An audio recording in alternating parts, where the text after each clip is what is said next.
viendo todos los detalles de esta jornada con distintos invitados también para intentar descifrar qué está sucediendo. Antes tenemos con nosotros a Carlos Doblado, analista de Black Bear Bank. Carlos, buenos días. Buenos días. Bueno, estamos ya digiriendo que habrá subida de tipos incluso en 2022. Si eso al final es así, en ese contexto, ¿cómo puede afectar al conjunto del mercado? ¿Cómo ves la fotografía? Bueno, como analista técnico mi trabajo no es entrar en el por qué, es entrar en el qué. Nosotros entendemos que los precios van a incorporar todo ese tipo de reflexiones y con quien nos tenemos que entender es con los precios. Evidentemente el mercado tiene descontado ese tipo de entorno, es decir, todos sabemos que las expectativas de tipos de interés cotizan y que son bien conocidas por los inversores, con lo cual el problema estaría en cualquier caso si los bancos centrales pues, fueran más agresivos en eso que el mercado ya descuenta.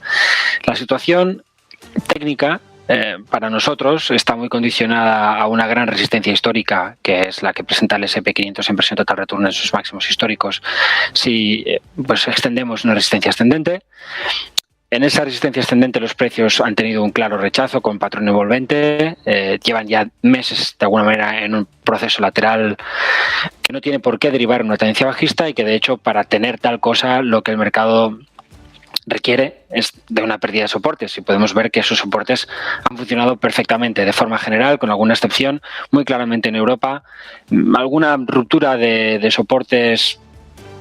En Estados Unidos hemos visto muy clara, por ejemplo, del Russell 2000, menos clara del Nasdaq, aunque también podríamos afirmar que ahí hemos tenido deterioro, pero de forma general no se ha visto una ruptura de niveles clave en el mercado americano. Me gustaría, por ejemplo, destacar el comportamiento del NICE Total Return, de la bolsa en general, ¿no? Puedes ver en este gráfico cómo desde su primera zona de soporte el mercado pues se ha vuelto al alza y lo ha hecho con mucha intensidad hasta el punto que ya está en zona de máximos prácticamente. Así que en tendencia el mercado sigue en un proceso de aparente digestión de toda esta cuestión que puede estar relacionada con las subidas de tipos o con cualquier otra cosa que puede preocupar al mercado desde un punto de vista no solo financiero, sino geopolítico, de cualquier otra cuestión. Todas esas cosas que preocupan a los inversores van a los precios.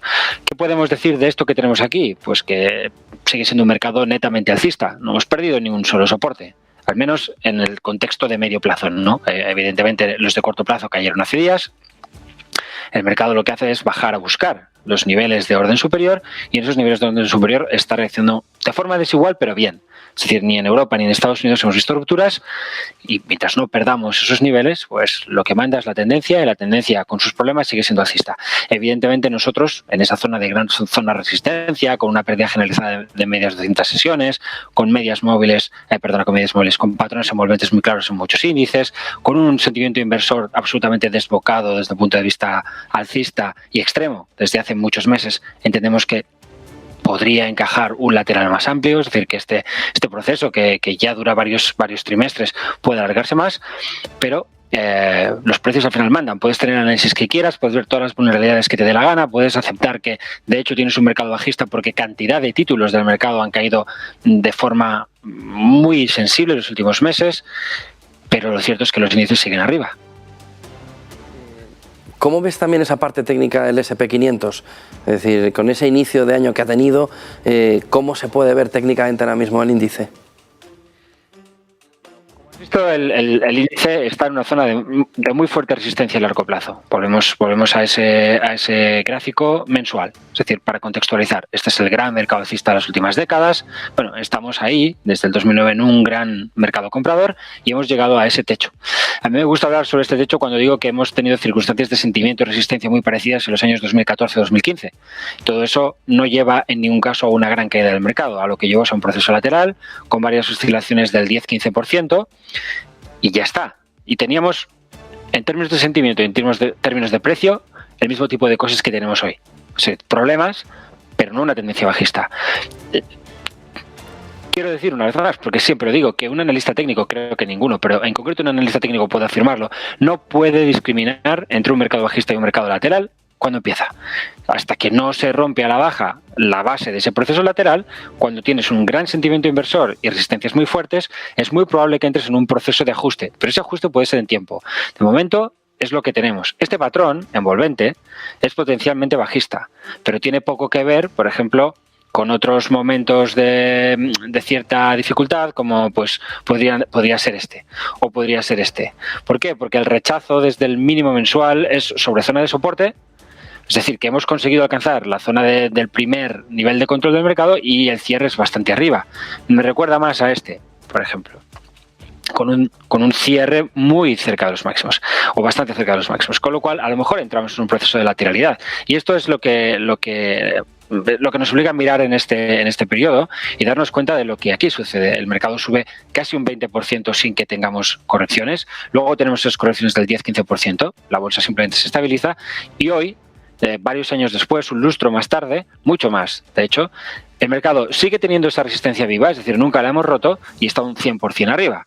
Con lo cual, bueno, cuidado con esta idea de que tenemos resistencias muy grandes y tenemos que entrar en la gran corrección, porque eso, la historia nos demuestra que no es necesariamente así. Solamente tenemos un mercado de gran dificultad, un mercado que ha bajado a sus primeras zonas de soporte y que podemos ver en este otro gráfico que sobre sus primeras zonas de soporte, como en el conjunto de la renta variable norteamericana, antes veíamos el NICE, hemos revertido el proceso. Tenemos una primera ruptura, caída hasta el segundo soporte, que ya es más tendencial, y sobre el soporte tendencial recuperación. Podríamos ver algún tipo de lateralidad así durante los próximos meses. Yo pienso ahora mismo que el escenario más lógico es tener algún tipo de proceso lateral aquí arriba, que nos pueda mantener oscilando entre la zona de los 8.900 y los 10.500, 11.000 de la versión total return del índice. Creo que, por tanto, deberíamos tener estrategias antitendenciales o que trabajen, al menos en parte, en rango, vendiendo la parte alta, intentando comprar en la parte de los 9.000 puntos a lo largo del año otra vez. Si tenemos la pérdida de sus soportes, entonces el mercado entraría en una tendencia bajista y deberíamos olvidarnos en buena medida de la renta variable por un tiempo.